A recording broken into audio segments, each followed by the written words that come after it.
Hello, and welcome to the Cost News Digest. Tonight's top stories are, firstly, cost allocation tags with the last updated and last used timestamps are now available. These two additional tags allow you to see this metadata for when it was last used or last updated across your cost allocation tags. AWS Cost Explorer announces support for AWS Billing Conductor. Starting today, AWS Billing Conductor, or ABC, customers can view pro forma costs in Cost Explorer. This release is going to allow ABC customers, account owners to analyze and save reports of their pro forma costs. Amazon Glacier, a flexible retrieval, improves data restore time by 85%. This now means that you can do this with no additional costs. With faster data restores automatically applied to standard retrieval tier using Amazon S3 batch operations. AWS Compute Optimizer now supports licensing cost optimization for Microsoft SQL Server. Compute Optimizer now recommends licensing optimization opportunities for SQL Server workloads on Amazon EC2. So with this launch, Compute Optimizer can provide automated recommendations for downgrading SQL Server Edition for your EC2 SQL Server license included and BYOL instances to reduce licensing costs. And EC2 now offers C7, M7, and R7 GD instances now available in Frankfurt, giving that region way more opportunities to access Graviton 3. AWS now enables the invoice balance due information and invoice amount in Billing Console.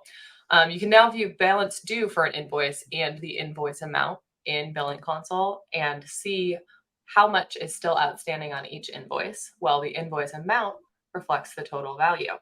And what's really exciting about that is if you've short paid an invoice, you can now see how much is left on it, whereas prior you could only see the full amount. So it gives you a better idea of what's truly outstanding and associated with your costs per invoice. Wow. Steph, have you read any good blogs lately? I have, Savannah. So there's a new blog out. There's a two-part series, which is Measure and Track Cloud Efficiency with Sustainability Proxy Metrics. So first of all, they touch on what are proxy metrics. This is actually a conversation I had today with my customer about how they could bring in metrics and things like KPIs to showcase when they save money, they become more optimized. So this first part blog goes over how to optimize your workloads using proxy metrics. Then it looks at how to normalize those metrics in comparison to the rest of your account, and also shows you a sustainability equation, which is very helpful to kind of explain it out and do the calculations so that you can actually have that number and see how it's shown. So it's not just a magic number that appears in front in your dashboard. You can actually go into it and see where that's come from. Do you ever do any sustainability stuff with your customers? A little bit. I think people are starting to catch on to it a little bit more. I think, the sustainability calculator that shows the impact has been available in the console for about a year now, and people have really started to see the changes over time. So a little bit more. I think people are prioritizing it more too in today's world, certainly. Yeah. Can you give me an example of what a proxy metric is in practice? So I think it would what would be one look like? I think from my understanding, same as you would use kind of normal like KPIs. So it would be anything from maybe like CPU utilization could be a proxy metric when you're using different instance types, or even kind of how much intelligent tiering someone is using, like the normal metrics that we use every day, but then they're equating it into kind of how much carbon that is being used. And it was recently shown, I think, in one of the FinOps Foundation studies that developers care more about being sustainable compared to being optimized, which is kind of unsurprising. Over the last few years, we've known that many different customers and developers don't really care about cost as the forefront of when they're building. But if you start to bring in that sustainability aspect, the world is starting to care about that more. So it does add another level to that data. Awesome. That is really interesting, especially just making it really topical in your day. I'm sure we all think about it whenever we read the news. So it's cool that that's catching on. Yeah, and perfect timing. If anybody does talk about that, email cost optimization at amazon.com. It's like I planned the ticket to showcase at that time. Awesome. Okay, on to our next feature. So we have a guest today. So we are going to hear from Rick Orks about the new Compute Optimizer feature. Take it away, Rick. Thanks, Steph. We're here to talk about our latest Compute Optimizer launch, where we're building support for right-sizing GPU instances. And we're really excited about this. For our beginning phase of supporting GPU instances, we're launching support for the P3 and G40N instances.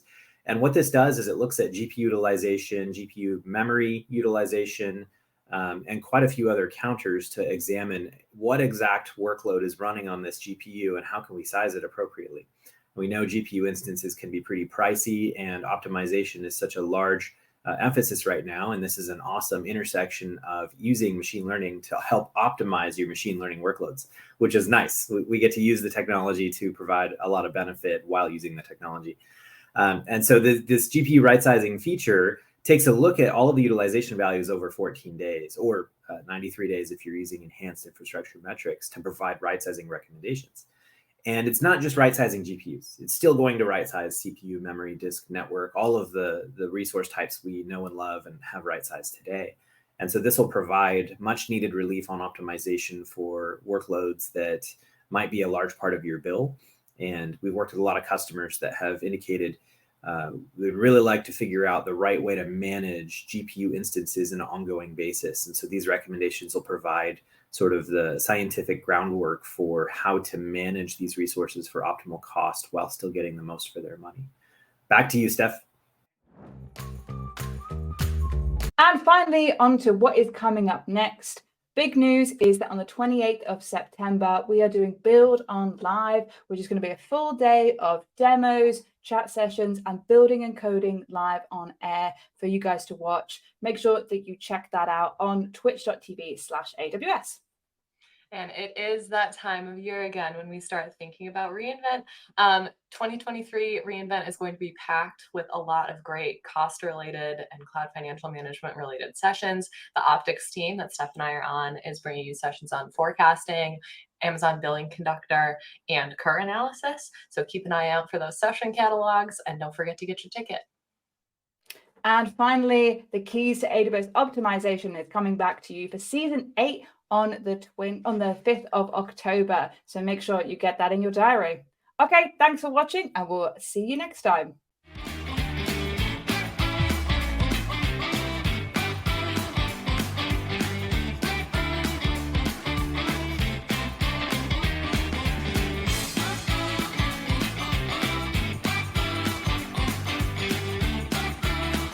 So we are going to hear from Rick Orks about the new Compute Optimizer feature. Take it away, Rick. That's I'm Rick. Cool. No. I might do bloopers for this because I feel like